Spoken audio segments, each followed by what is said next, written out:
De regering heeft 52% van het regeerprogramma bereikt. Dat zegt de regering zelf in een jaaroverzicht van 2024. En de regering is trots erop dat ze 52% van de doelstellingen uit het regeringsprogramma hebben behaald. Heel veel zaken zijn lastig om binnen een paar jaar op te lossen. En we begrijpen dat het tijd kost om problemen die jarenlang onvoldoende aandacht hebben gekregen direct op te lossen. Maar volgens de regering wordt er zeker hard gewerkt. En dat heeft ook een positieve uitwerking dat er landspakketten zijn. En de regering zegt dat ze zullen blijven werken aan de verbeteringen van het land. En we kunnen natuurlijk niet omheen dat er op 21 maart verkiezingen zijn.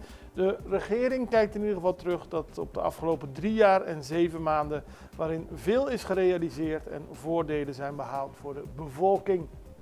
Op dit moment, en dat zie je heel mooi in de plaatjes van het jaaroverzicht van de regering, worden we al sinds augustus geregeerd door 5 ministers, allemaal van de MFK.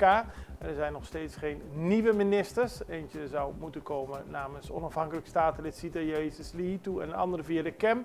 Maar sinds augustus wordt Curaçao geleid door 5 MFK-ministers.